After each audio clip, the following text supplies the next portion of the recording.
So welcome everybody. We are going to do the first part is going to be for Dave, and then we'll have our entertainment like we always do with our holiday parties. So we're going to do it a little backwards. We're going to let Dave speak first and tell us all about his life, and then we're going to have people come up to say nice things about Dave, right? No roasting. So I'm just. I know. So who knows? Okay, I'm actually going to I have something that I'm going to just read to you because I give terrible talks and I figured this was the easiest way for me to do it. So this is highlights of my career. It was going to be, sort of wanted to be from 1991 to 2018, that's my federal service. But I decided to go back to 1963 and you'll see why. Okay, this is a disclaimer. I have been influenced by and worked with so many wonderful people over my very long career. Only a few are mentioned by name in this presentation, mostly because I have a very poor memory for names, which I'm afraid is now getting worse. Actually, that's a bit of a fear, so.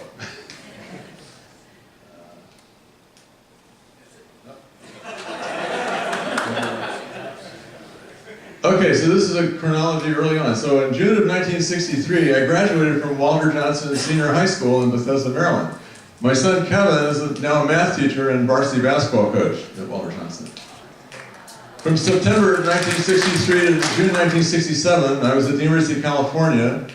I was a math major at Berkeley, and I was also a member of the Cal Crew. And actually, I didn't even know what crew was, but I had to register in person at the time, and I was in a gym, and they had these lockers, and there was a tape at 6 feet, and if you were taller than 6 feet, there were these guys that pulled you out of the line and tried to give you this spiel about crew, so that's what happened. From September 67 to December 1970, I was at the Nova University Oceanographic Lab, and during that time I took up surfing, and I commuted to the lab by single scull, which that happened because my parents lived on a canal north of Fort Lauderdale, so I just stayed with them, and it was a 6.5 miles by water one way to the lab, and then I acquired the single skull from a Harvard student who was there for the summer, and his parents had bought him a brand new single skull, but he was never going to use it. So, okay, and in the summer of 1968, I entered the Olympic trials for single skull in Long Beach, California, because anybody could in that particular event. And I didn't get past the first heat, but I didn't come in last. I came in. There was 5 people, and I had to come in the first 3. I came in 4th, so. Then I went on my surfing safari at the Pacific Coast. This is the Volkswagen. On the top there, you can see my single skull on it. And anyway, and the surfboard's not on there at the moment. It was on the other side. So I drove from Florida. Went up to Philadelphia first because I thought I should be in an actual competition. So there was a competition in Philadelphia, which didn't do very well. And then I drove all the way across the country to Long Beach, so. Okay, so March 21st, 1970 is the wedding of Dave and Nikki. Her name is Barbara, but she goes as Nikki, so. And then in the summer of 1970, we were in Boulder, Colorado, at NCAR for a summer computing institute. And then, let's see, starting from January 1971 to December 1974, I was in the U.S. Air Force Development Branch of the Air Force Global Weather Center off at Air Force Base. During the last year, I personally witnessed the first send and receive of 1 byte of information over the ARPANET. There was a guy in our division that was actually working on that. On March 21st, 1972, if you look up at the top, it's the same date, our son Drew's birthday. He was born then. August of 1974, I went to a spectral modeling symposium in Copenhagen, and I met Joe Sella for the first time. And September 13th of 1974, Friday the 13th, Drew's brother Kevin was born. And let's see, and this is a picture. That's Drew, and he's about 6 weeks old then, I guess. And we were hiking to Bear Lake in Rocky Mountain National Park. And that's me with Drew. And that's Nikki with Drew. In February 1975, I began working in the automation division of NMC. The first task was to fix the Flattery analysis, and Tom Flattery, he was colonel in the Air Force, and he had been here as an Air Force liaison, and he put this Huff analysis in, and it wasn't working very well. So, the late 1970s, nonlinear normal initialization became a really big deal, and so and then the rest. Like I told you, my memory's not very good. For that whole period, I did a lot of work, but I don't remember details. Sorry. Okay, so this part, in 1985, Ron McPherson wanted to know more about the Common filter, and at this time, operationally, we had the optimum interpolation. I think I mentioned that. Never mind, just read it. This started a very useful, interesting collaboration with Steve Cohn, then a postdoc, who was then a postdoc at the Goddard Institute for Space Studies in New York University, working under Michael Gill. I took a train about once a month to New York City for a year or so, a really pleasant experience. Nikki was able to come a few times also. I extended Steve's PhD work from a 1D to a 2D periodic shallow water channel model to evolve a full error covariance, basically. We published this work, then if my memory is correct, got Ricardo Todling working on a 2-layer version for his PhD.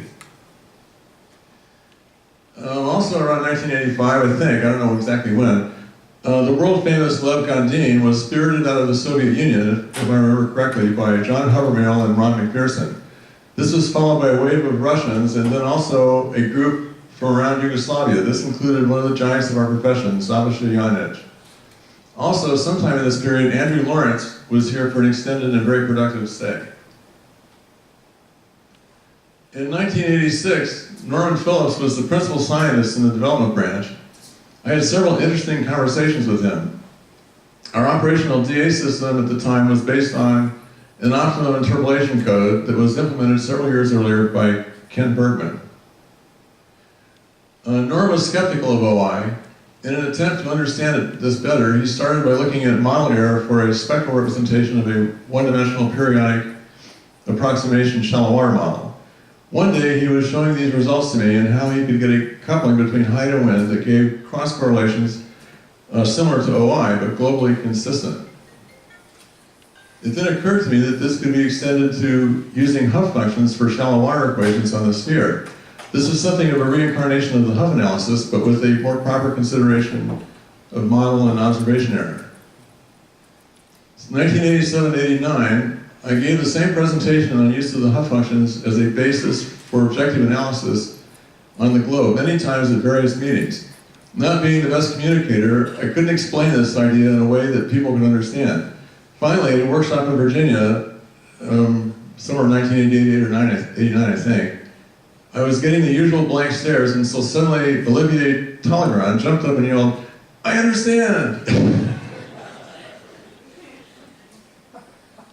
Okay, I think also around 1989, I think, John Derber invited me up to GFDL in Princeton to give my usual presentation on the Huff function spectral OI.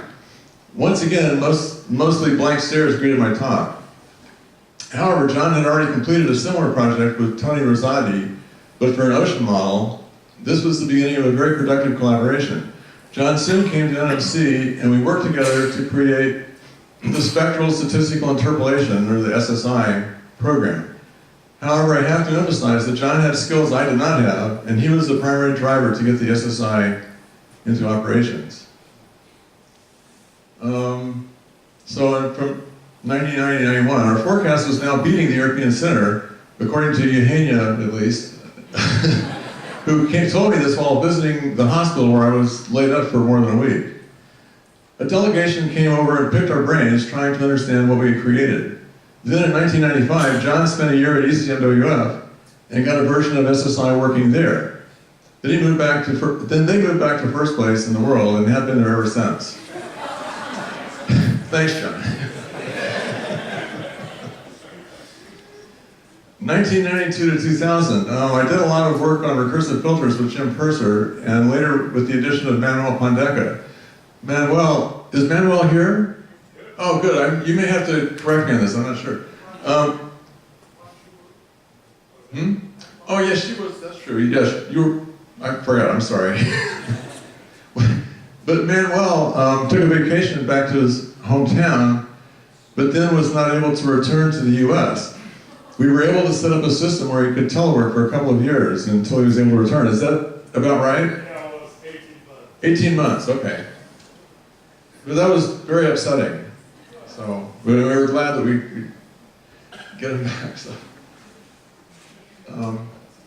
In 1995, I went to Japan, the WMO's second international symposium, and I just kind of typed in part of this is a paper that has my name first, but I didn't talk. I'm pretty sure John did, so, because I just had a poster, so. This coincided well with our 25th wedding anniversary. I traveled from Tokyo to Honolulu to meet Nikki. I arrived in the morning and went to rent a car. When the rental agent found out that I was meeting my wife later, and today was our 25th, she upgraded my rental to a Mustang convertible at no extra cost. This was great, except that I drove around all day with the top down and seriously burned my head. In the mid-1990s, Jeff Domingo became my branch chief. He had his hands full with me because I was always coming up with new ideas that I immediately wanted to start working on. Is Jeff here? Or? Yeah. Oh, hi Jeff. Sorry. You can speak up in your own defense.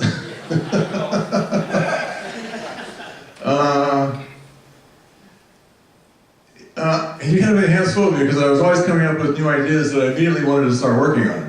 Some of that was productive, but a lot of wasted effort also. The big project at the time was to add Doppler radar data to the regional analysis. We hoped to have something running to make local forecasts for the Olympic Games in Atlanta using the new radar data. I think we had some success, but I don't remember all the details.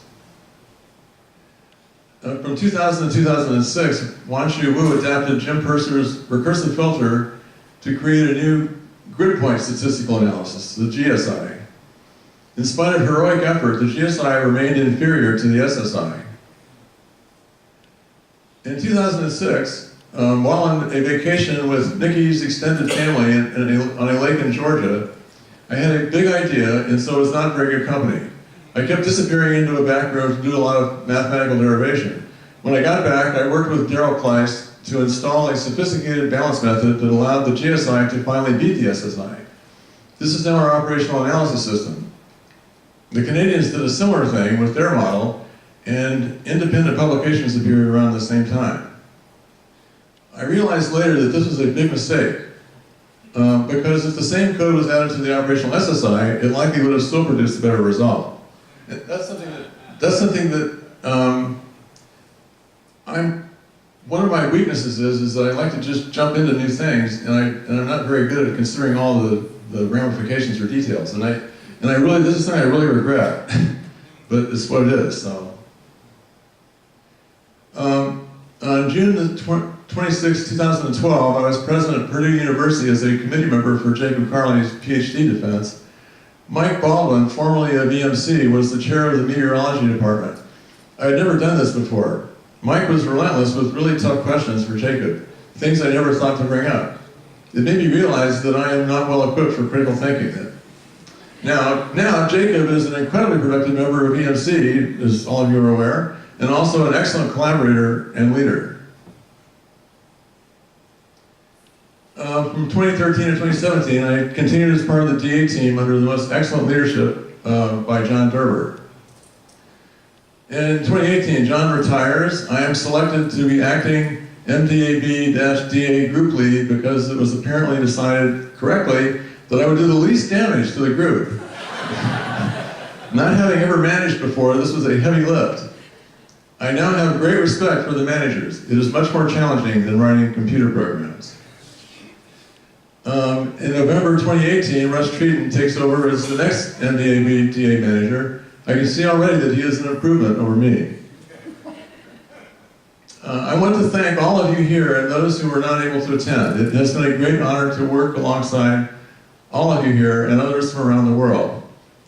And then I think it is really important that we have a substantial international presence within EMC.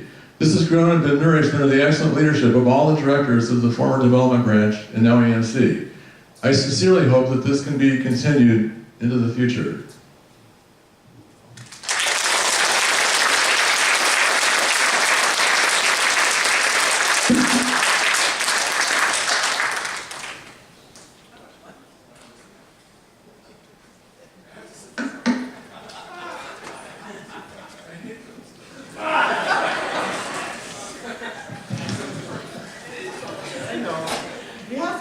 We have to roast you a little bit. All right, I'm going to call upon people in order. First one up is Jeff Domingo. Jeff?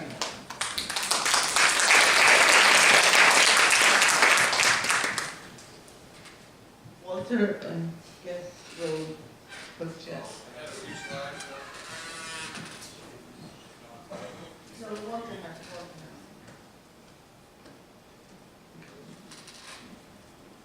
I had a few slides. That's pretty impressive recall there, Dave. Well, I'll start with my caveats. I haven't been at work for any of this month. You ready? Okay. How do we start it? Click to the next slide. Are they all on there? Okay. I have pictures. I thought I had this room. I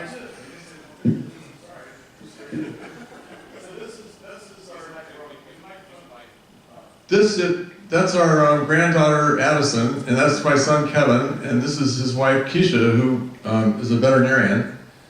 And let's see. And this is our son Drew's kids. So that's Quinn and Taylor and Lily from left to right. So, and this is a few years. They're a good deal older now. So, and this is our favorite pastime, I guess, going to see Nationals games.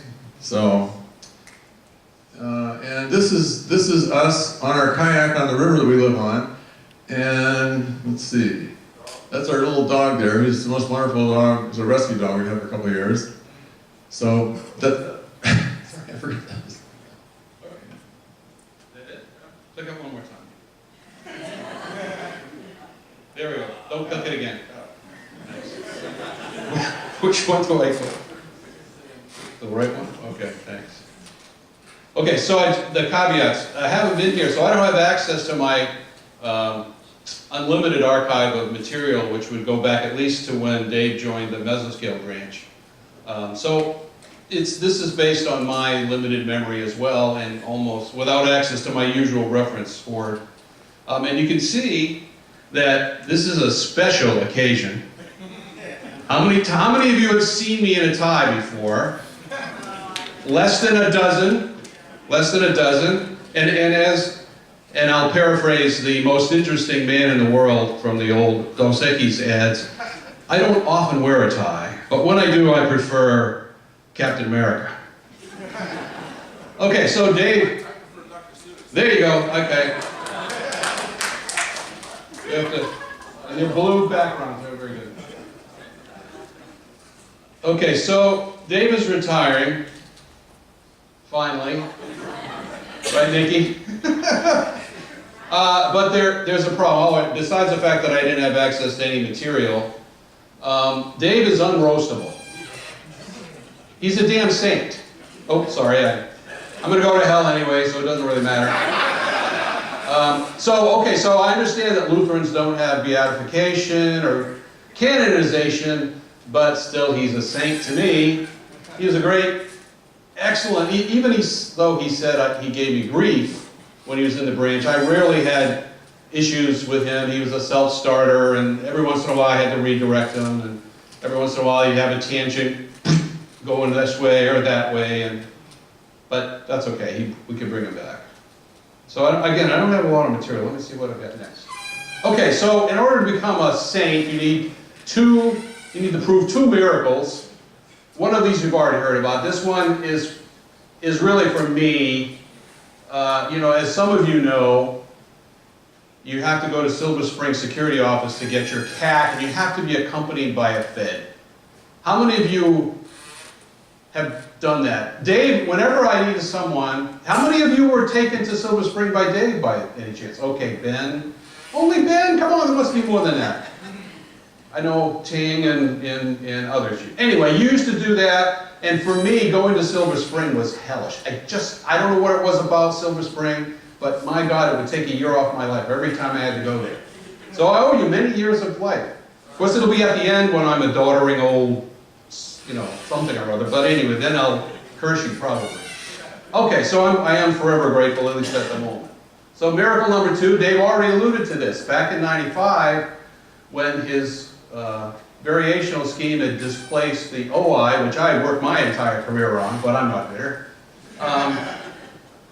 I really wanted to do something for the Atlanta Olympics, and I really wanted to try to get the radio winds in. The IBM was I was really always unhappy with IBM because they basically came in at the last minute and installed a big computer at the Weather Service office and ran laps on, that's a 4-letter word by the way, they ran laps on the computer there in real time. But it only used one radar. So I was hoping we had put together a 10-kilometer, Tom Black, Eric Rogers, Mike Baldwin, had put together a 10-kilometer version of the Ada, and George Vandenberg, is George here? Well, anyway, George got it to run at the Cray Computers in Minnesota, and we shipped it down to Atlanta in almost real time. But IBM ran the laps on the thing in real time. Not as reliable as our Ada system. Anyway, I challenged Dave to get the radio winds into that system without really a lot of lead time. So we managed to grab the NIDS data, which was a low-resolution version of the winds, radio winds from all the radars in the country, and Dave managed to get that into the variational scheme, working with NSSL. Anyway, that was to me it was almost like walking on water or parting the waves, or if nothing else, turning seltzer water into Coke. We were in Atlanta after all, remember? All right, so I'm about done here. So 2 miracles is all you need, and Dave is now a saint. So I want to thank you for all your great work and you've been a rock for this organization for so long. I don't know what, and you were here even before I started, so I don't know who the next longest tenured EMC person will be once you're gone. Well, I'm not really here, I'm barely part-time. Anyway, so best of luck to you and Nikki. You certainly deserve it. Many, many years of happy, healthful, and fun-filled endeavors throughout your well-earned retirement. So, thank you.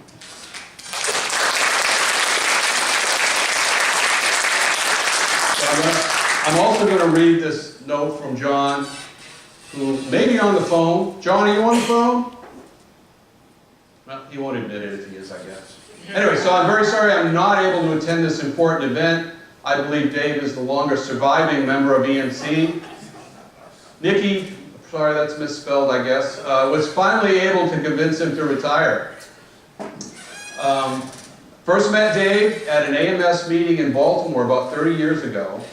We took an interesting stroll through some sketchy neighborhoods, looking for a used bookstore. That would be for John's purpose, I suspect, while discussing science. And you mentioned that he invited you up to GFDL. That's okay, he does. But after I came to Development Division, now EMC, Dave and I worked together on a little side project that resulted in the development of the SSI system, the first operational variational system in the world. Needless to say, Dave was the brains of the project. Since then, Dave has continued to show his imagination and insight in addressing many different problems. I've always appreciated Dave's optimistic and positive attitude towards everything. When I retired a few months ago, I was very happy to leave the DA group in Dave's capable hands. I am sure, this is tongue-in-cheek, I am sure he enjoyed every minute of it. Now he deserves a long break. I wish Dave and Nikki all the best in Dave's retirement, and that's it. Thank you.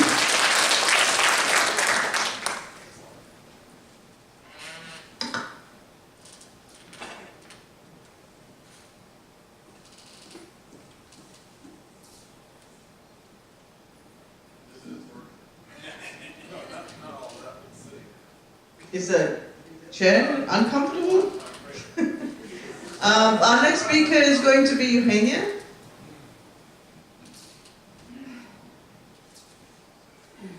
Do you want to stay there?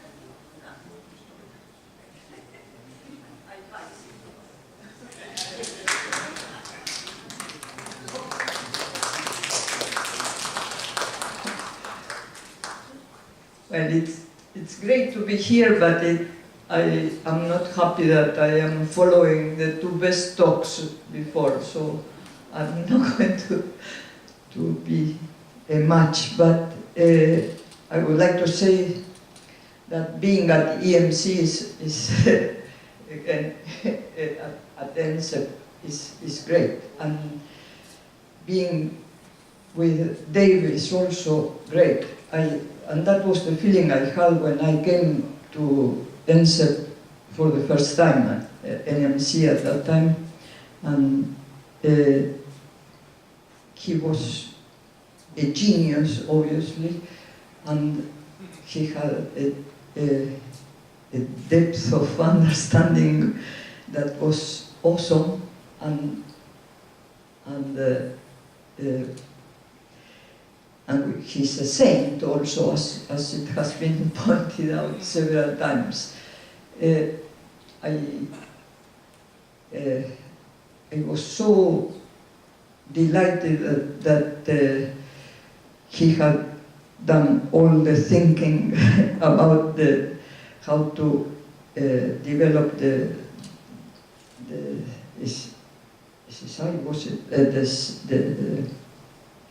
first 3D bar in the operational system world with the help of John Derber, and it was just awesome. And one of the things that was made possible by that fantastic scientific achievement was the reanalysis. It would have been impossible to do the reanalysis if it wasn't for your wonderful spectral statistical interpolation. Yeah. And I remember the implementation part of the National Weather Service which was critical every time we submitted something for implementation, was very, very positive and admiring of this tremendous achievement. And at that time, we had basically two people work, Dave and with the help of John Derber, and other groups were working trying to implement 3D bar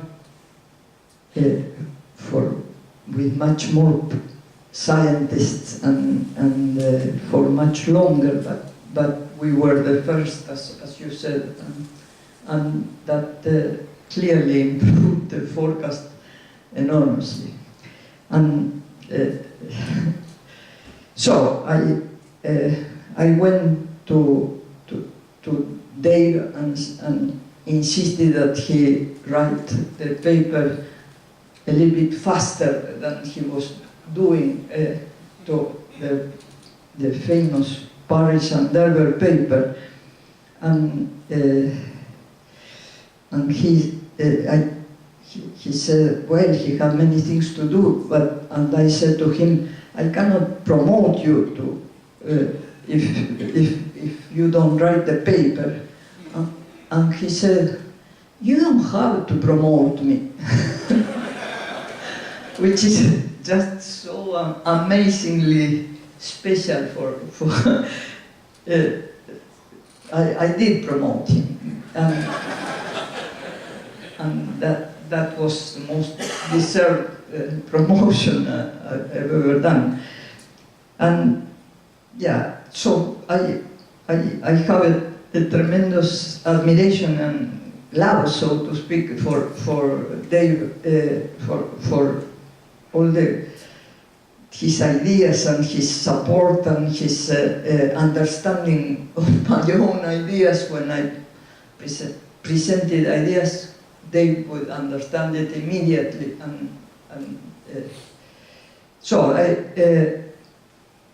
when I got the WMO IMO prize some years ago, in 2010 or 29, and I gave a talk there.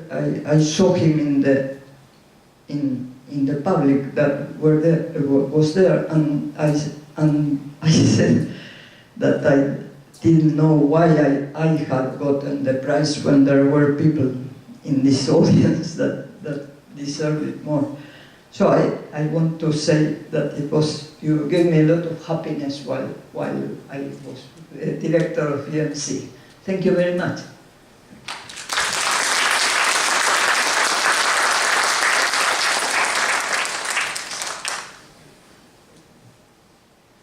Our next speaker is following the tradition of EMC directors is Steve. Lord. The Lord is about to speak. So take that.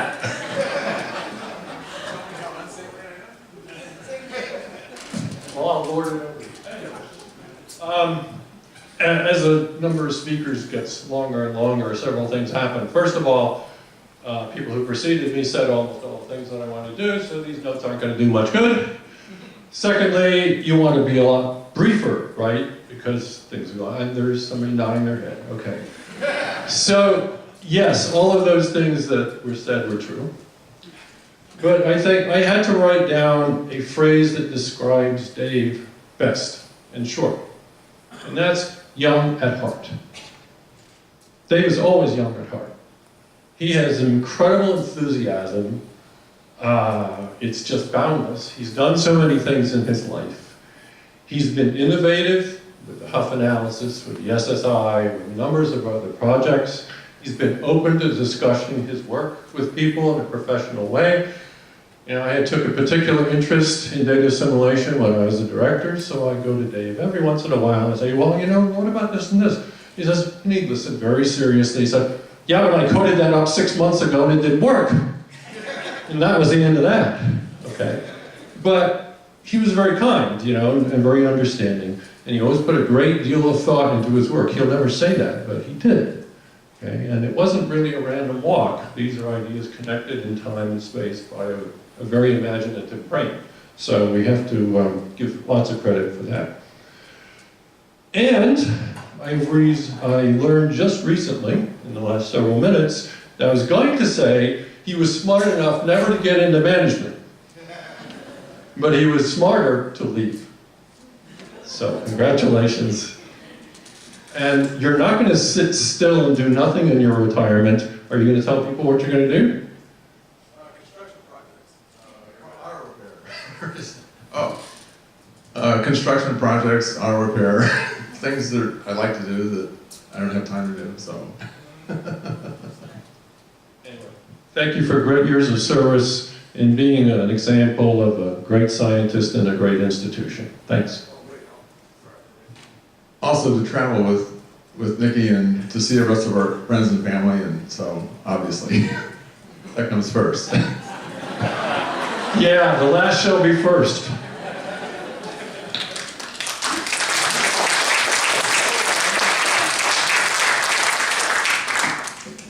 Okay, I have a few tributes to read from people who are not here, and one of them is Ricardo Todling. He wanted to be here, but he couldn't make it, so I'm just going to read, if I can get my glasses somewhere. It says, Dear Dave, let me apologize for not being able to join you in person today. I'm just another one of those lucky people around who have had the great benefit and opportunity of learning a huge amount from you. You might not remember, but this goes way back before GMAO, and myself in particular got closely involved in the development of the GSI. I first learned from you during my postdoc years at DAO, working with Steve Cohn, when I was fortunate to use code that you developed for the banded approximation of the Kalman filter. These were days when Kalman filtering implementations were only suited to small problems, and we were trying to find ways to simplify it in the hopes of coming up with something useful in practice. These were days when people debated whether sequential assimilation was better than variational, when NCEP's SSI was groundbreaking, and obviously, as always, you were at the heart of its development. But my learning from you started when I got involved with the GSI. It always impressed me to see how much you have contributed for GSI to be so widespread and applicable to so many problems. Indeed, when I think of GSI, I cannot detach you from Jim Purser and Joan Derber. During the course of many years, I have seen you and Jim in particular combine to tackle the hardest problems GSI is faced with. Your implementation of the hybrid component of the GSI has opened the door for EMC having a forecast system that's on par with the best in the world. It is important today to acknowledge and to thank you for all that you have done for many of us during these many years of work in the NCEP analysis group. You are not only the enabler of EMC and NCEP, but other groups as well, GMAO being one of those. GMAO could not have done it without you. But above all, the thing that always amazed me about you is how little ego you let get in the way of anything you do. You always strike me as modest and humble, making very little to no claim to anything at all. I have tremendous respect and admiration for you. You will be truly missed. It has been a pleasure to learn from you and interact with you all these years. I wish you a wonderful retirement. May this be the beginning of a new start and lots of fun. Cheers to you from Ricardo. I'll give this to you.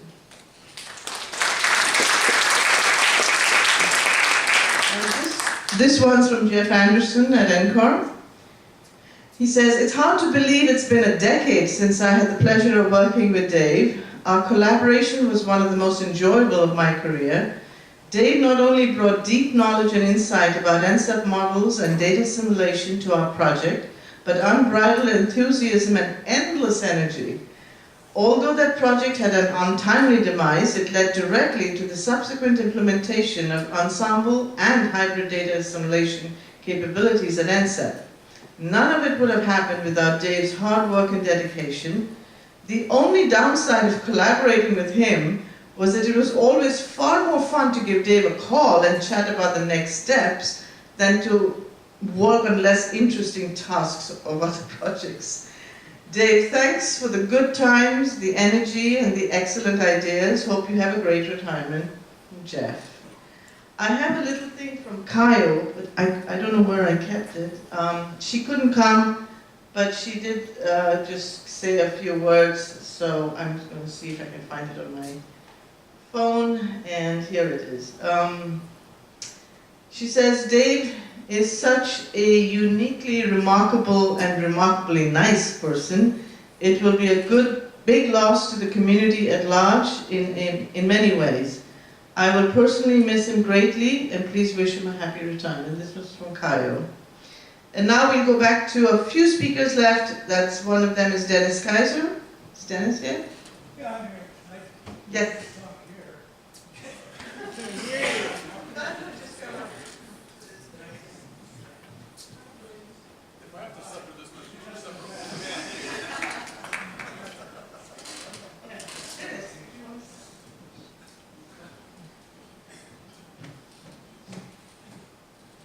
Yeah, I just came because, well, I wanted to see Dave off, and as I left this year, and now Dave, you obviously, you were here when I came, and it was always comforting when I go to meetings and things to see you sitting there, because I thought, well, at least there's somebody that's been here longer than I have, so that's good.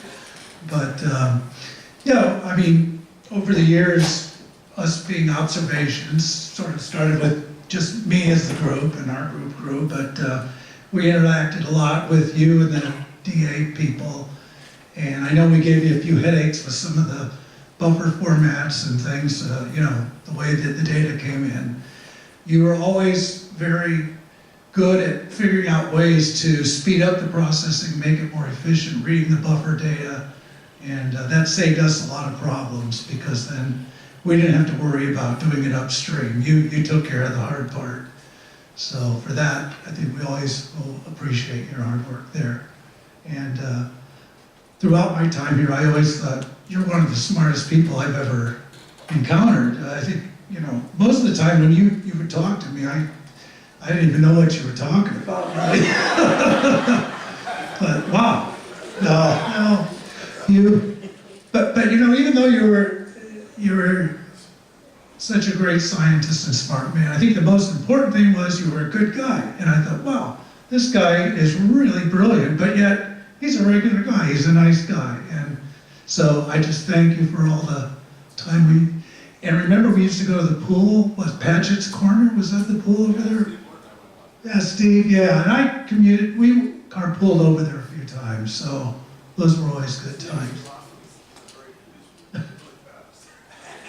Yeah, you didn't have to worry about that with me. I had to try to swim faster to keep up. I didn't want you to think I was so slow. So, but anyway, thank you. Yeah, congratulations on your retirement, and may you have a wonderful time. Okay, thank you.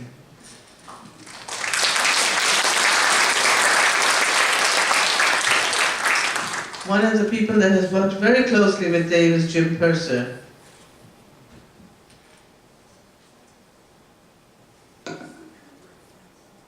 Both of you, I don't understand either one of you, so it doesn't matter.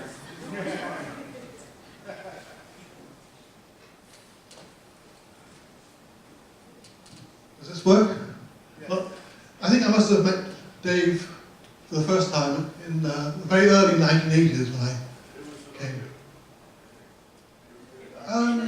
It may have been after one of the AMS meetings in California when I came back through NMC. Yeah.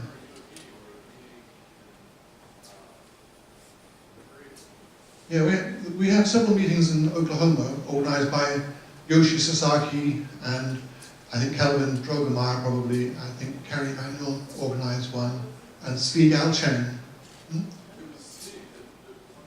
Yeah, in the mid-1980s. Sometime in the mid-80s, I think. But I'm sure I met you earlier than that when I came through NMC. I remember coming through when John Brown was the director and Bonnie Sharp organized. She managed to find me a hotel, I think in downtown Washington, infested by mice. I was preparing my little seminar talk the night before, and the mice were running around the floor. And I came to NC and talked to people. Laurie Marone was there, and I think Cliff had died. No, that wasn't me, honest. And those were in the smoky days when Norm Phillips would be in his corner, I think puffing his pipe, and people like George Crescent was there, and they used to go off to lunch at Andrews Air Force Base and had some kind of concession that allowed them to dine there. But I talked to a lot of people. I think Steve Lord was there, Jeff Domingo, and one thing I was trying to do at that time, it was a very exciting time for data assimilation because there was this sort of tension between whether people should be using spectral methods or grid point methods, whether we should be using variational methods globally or they should be variational locally like OI, and putting in the time element.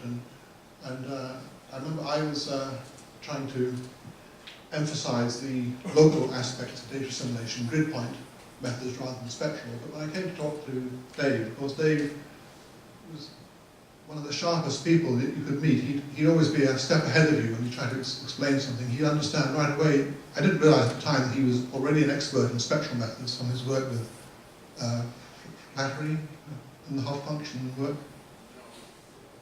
And but you did seem to be very knowledgeable when okay. Yeah. And I was also trying to push the sort of Bayesian ideas, going back to sort of first principles and optimizing the probability distributions.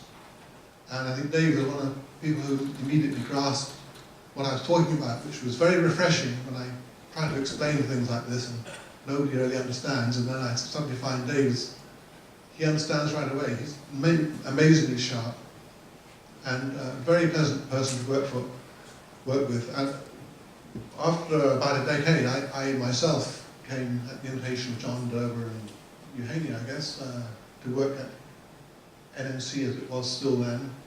And we all worked on various things, but one of the nicest projects I worked on was with Wanshu and with Dave, doing the extensions to the recursor filter ideas that I'd been developing years before, first at Met Office and then in Wisconsin. And I never dreamed that would become a really useful scheme at NSEP for the operational work. And it was just a tremendous pleasure for me to work on that sort of project. And we did go to several meetings, and gradually we learned more and more about data assimilation and how what I call the non-Gaussian aspects of it, the non-linear aspects like quality control and initialization could be understood.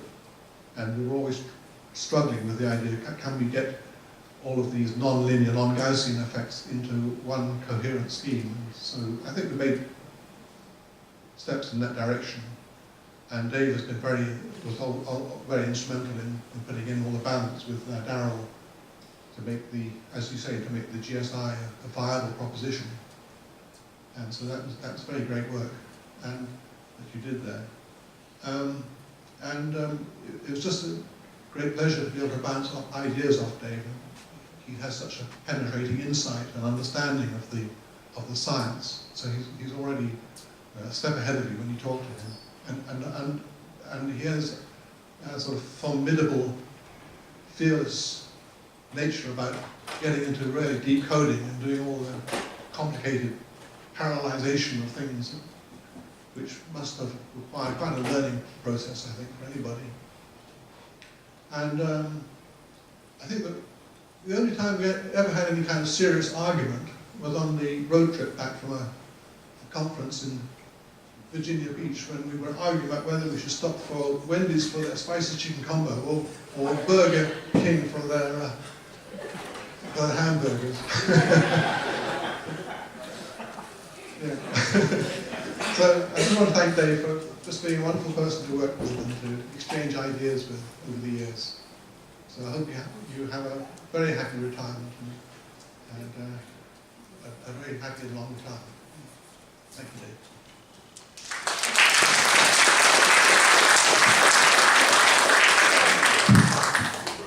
Wanshu, that's it.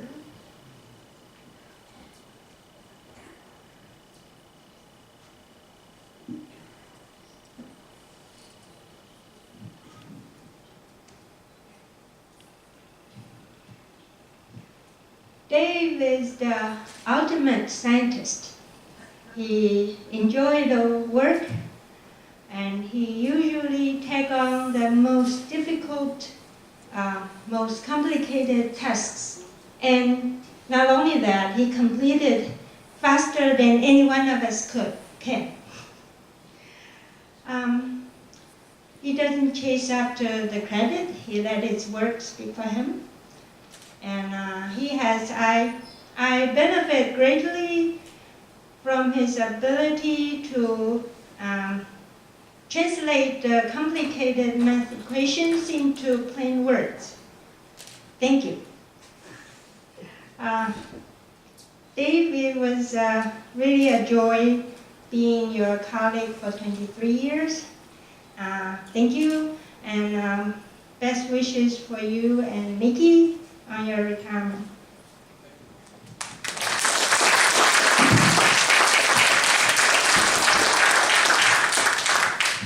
Manuel, these are all the people that work closely with Dave, so.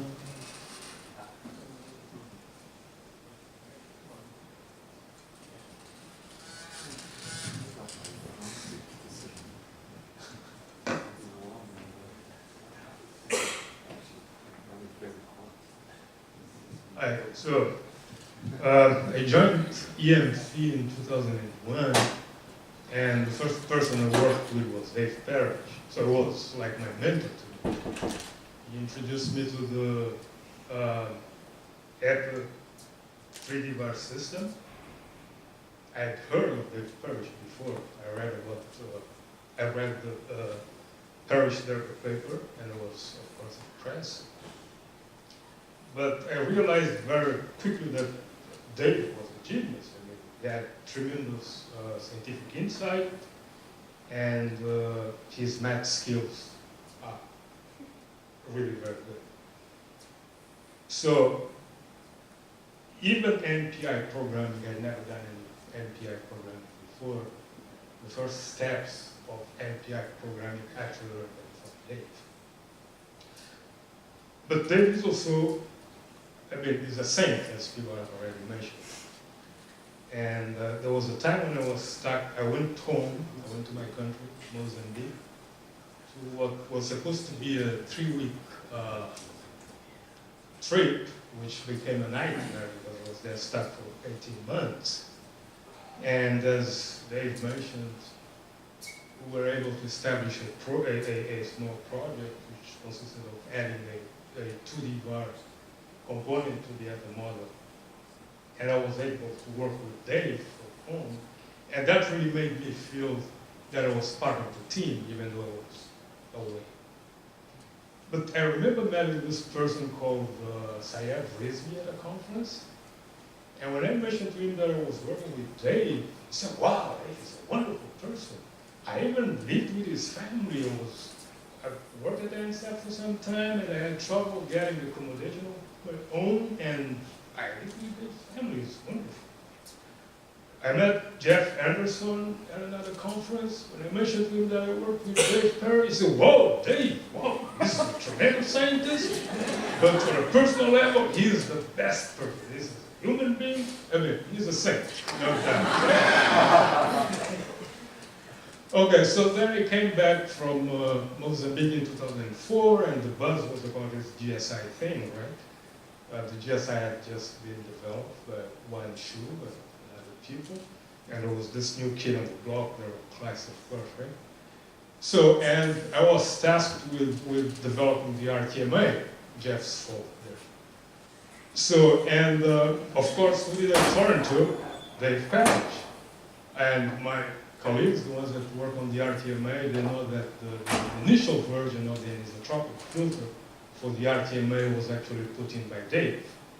So I usually tell Arun that, I mean, if I'm not able to answer a certain question regarding the anisotropic propulsive filter, you might want to talk with Dave, because he's. So thank you, Dave, for being such a great mentor.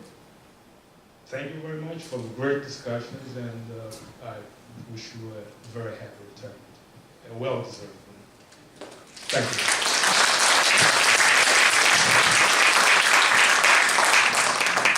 I think we have time for one more speaker, and I'm going to call upon Mark. Are there any other Mark? No, you're the only Mark. Mark Hart. So I want to echo quickly a couple of stories from before that people mentioned. When Dave's talked, you said you often went off on wild tangents, and maybe 18, 20 years ago, you came to my office and said, I have this great idea to use ensembles to describe the model layer. And so we tried to get this to work in pure spectral space in the GSM, if you recall, and we didn't have any localization, we didn't have any static background air, we were just trying to fit the ensembles to grade it in an analysis. Well, it didn't work. We couldn't get it to converge. We tried, you were doing all that twiddling of inflation and things like that. But today, that's what we do. We have an ensemble.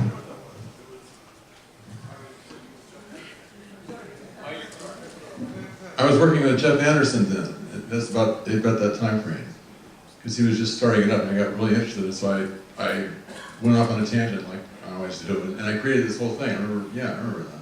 And I couldn't ever get it to work very well, so yeah. So even these wild goose chases that sort of hit a dead end, it ended up being the right answer if we worked on it hard enough. So I'm promoting more wild goose chases. So, and then when people were talking about you going to Silver Spring and going to bookstores at AMS conferences, when Dave and I were at a Seattle AMS conference, I don't know if you remember this either, Dave, in the Seattle Convention Center, I looked up the hill and said, that's the church I was married in, and I have never been there since. Yeah, and Dave says, well, why don't we go walk up there? And so we went and walked up, and Seattle's full of steep hills, so ended up being straight up, and visited the church, and it was very nice to see you again. So I just want to thank you. It was just you and me, I think. As far as I remember. Yeah. But the main thing I want to talk about is the band. And Dave was a long-time bass player in the band. And when we first formed, we used to practice in the basement of the World Weather Building, yes, which most people probably haven't even been down there. It was just full of dust and crates and things. And we'd go down there in this little closet and practice. And, but after that, Dave said, well, why don't we practice at your house? And so, by comparison, we went over to Dave's Hobbit house, a circular Hobbit house right on the South River, beautiful place, and went there, spent the afternoon, and Nikki was upstairs, and Nikki couldn't avoid us because it's a small house, and and we were messing up the songs, and we sound pretty awful at first, you know, when you first start practicing a song. But that was great. I really do appreciate that. And thanks for being part of the band, and of course, all your work here. Thanks, Dave.